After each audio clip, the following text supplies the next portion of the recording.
Hey guys, so in this video we're going to be taking a look at the Uniden LRD950 and we're going to walk through the different buttons and menu options in the detector to go ahead and get it set up and programmed the way we want.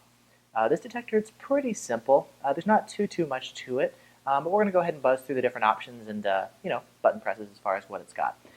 Basically what we're looking at here, we've got 4 buttons up on top. We've got our power, our menu, and then our volume buttons. And we're going to use these ones right up here to actually navigate through the menu. On the front we have 2 buttons. We've got our mute button, which we can use to mute the signal when it's present. We can press it twice to go ahead and it's called mute memory, basically a GPS lockout. It memorizes the signal if it's a false alert and mutes it for you in the future. Very nice, very handy feature. So that's done twice. If you do a long press, you can go ahead and adjust the brightness of the display. See, we got a couple different options. We'll set it to bright for now, actually. What looks best on camera? That looks all right.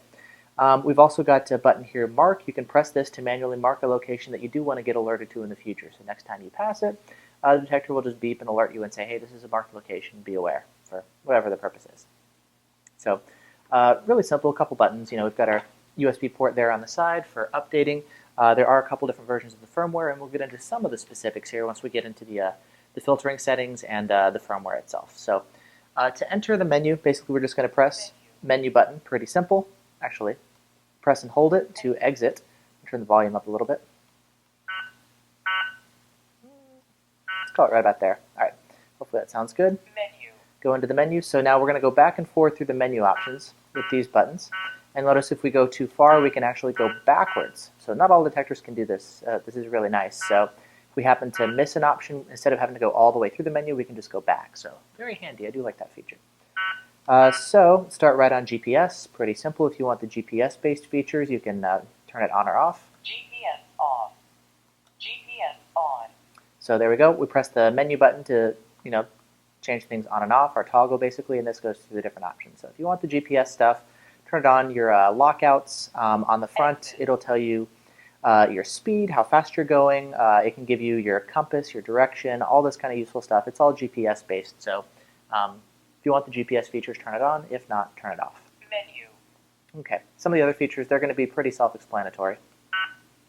So speed camera, if you want to get alerted to speed cameras in the area, turn it on. If not, turn it off. Same thing with red light cameras. If you want the voice on. And you want it to announce different things, you can have voice turned on. If not, I typically like the voice turned off. Just give me the beeps. It's a little bit simpler that way. Totally up to you. Voice off. Expand, if you want expand turned on or off, you can go ahead and adjust it. If it's in use in your area, most places it's not, but if it is, turn it on. Otherwise, turn it off. K-band, it's in use in most places. So I have it in use here, so I leave it turned on. Same thing with Ka-band. It's used almost everywhere except, I believe, Pennsylvania. So, K-band, typically you're going to want to leave it turned on.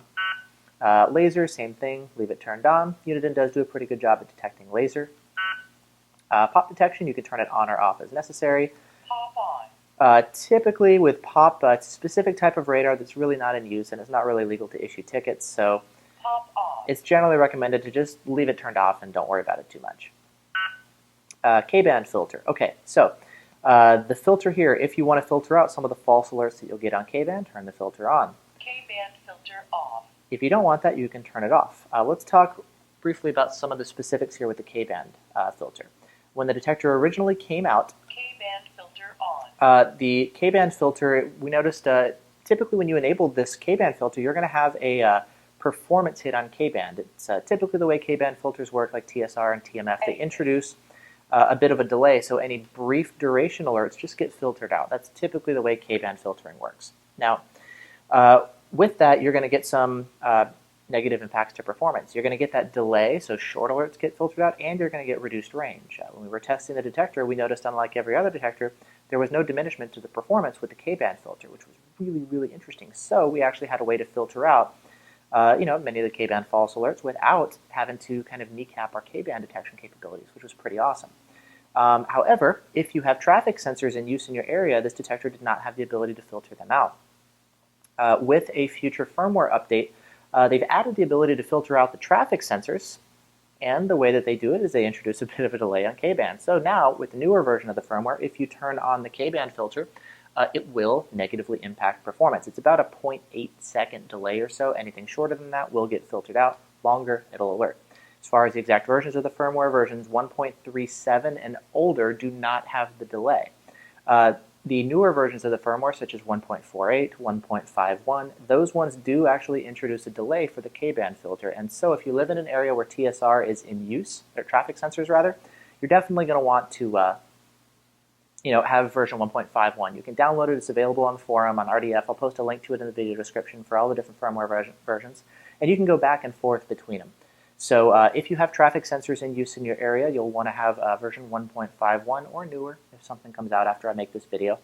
If not, and you don't want that performance hit on K-band, you can actually maybe opt to one of the older versions of the firmware, like 1.35, for example. That's available for download too. So yeah, quick note about that. Menu. Okay. Scan. You might have noticed when I was back here. Let's just do this. Exit. We kind of have this little dot. You can see it's kind of going back and forth, side to side. That's the little scanning dot. If you want to turn that off, you can do that, and that was that scanning option that you saw in the menu. So we'll jump right back to it. There we go. So scan. Scan display off. You can turn that off. Personally, I find it a little bit distracting. I know some people do like it. Just gives them a reminder that, hey, my detector's working. Okay, so when you're driving around, you can have the detector display a couple different things on the screen. You can have it display, via GPS, either your speed, Compass. the direction that you're traveling, pretty handy, Voltage meter. voltage of your car, Altimeter. or your altitude, basically. This is pretty cool. I like this feature. Driving through the mountains, it's kind of nice to know how high you are. Otherwise, not too useful. Off. Speed. So yeah, speed is the main thing. I leave it on. Totally up to you. You've got a number of different options, as you can see. Okay, you can do miles per hour. Kilometer per hour. Or kilometers per hour. Mile per hour. Cool. Auto mute. Auto mute off. Auto mute on. Pretty simple, just like most detectors. This detector will, after 3 seconds of getting an alert, it'll drop your volume down to level 1, so kind of the lowest volume, and not totally muted, but a low volume, and that way you can continue tracking the alert without having the detector screaming at you full tilt. Very nice. If you get a new signal, that new signal will then begin alerting at full volume. But if you're getting just the same alert that it's been, alerting you to the whole time, it'll go ahead and reduce the volume. It's nice once it's got your attention that it doesn't keep, blaring at you, so auto mute is nice. If you're doing dash cam videos and saves, sometimes it's nice to have the volume going full tilt the whole time. That way everybody on the camera can hear. So totally up to you what you want to run. Okay, backlight, you can turn it on or off for these buttons here. Backlight off. You'll notice they turn off. Backlight on. Or you can have it on, whatever you prefer. Quiet ride, very handy feature for keeping the detector quiet around town. We've got a couple different options here, and basically, if we're driving around town and we get an alert when we're traveling below whatever speed that we have, the detector will go ahead and mute itself, so you don't get constant false alerts when you're driving around town.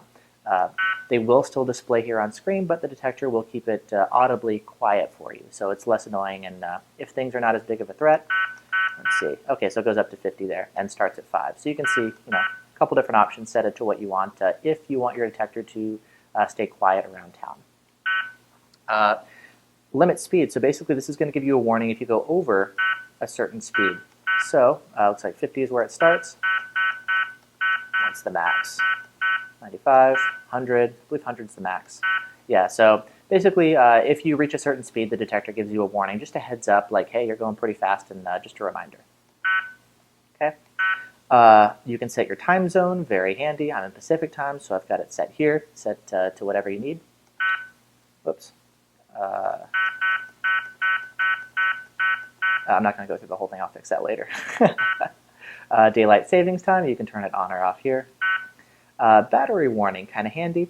If your voltage drops below 11 volts, if you're running on your car and your car's battery starts to get low because you're using electronics, the detector can actually give you a warning. So, pretty handy feature there. Okay, battery saver.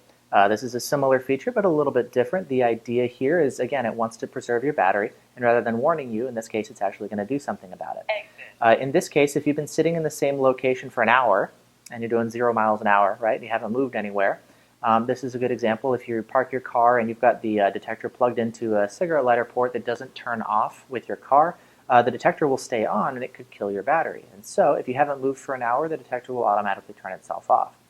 Same thing if you're unable to get a GPS lock for an hour, the detector will also turn itself off. So that's the battery saver functionality. Okay, self-test, if you want it to go through its self-test at startup or not, I like it off for faster startup. Factory reset, if you want to reset factory defaults, you can do that. If you do this, everything gets reset with the exception of your time zone. Delete all mute, if you want to go ahead and delete all of your your lockouts, your marked locations, all that kind of stuff, you can just clear them all out here. Firmware version, you can see right here, I'm running version 1.51. It's just available right here. That's how you take a look. And then I believe this is the last one. You can actually take a look at the database of the red light cameras and speed cameras. So you can see this one at over a year old. It's 2014, which is currently the latest one. So it's one of those things where the red light camera database hasn't been updated in a while.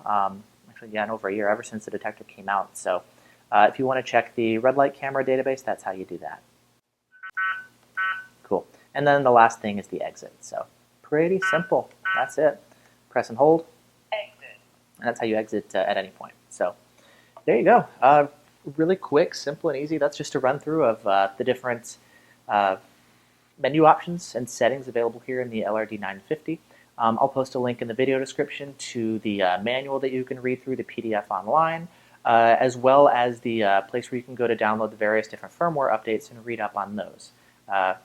So check the video description for additional information. So cool. Thanks for watching. Hope that's been helpful. If you guys have any questions, please feel free to ask down in the comment area below. Or, of course, as always, hop on RDF. A bunch of people who are, really familiar with the detector, even more than I am. I've been running it quite a bit and can answer a lot of questions and really help you get things all squared away. So I'll post a link to the Uniden section on RDF as well, so you can go hop on there. So cool. Thanks for watching. Catch you guys later. Bye-bye.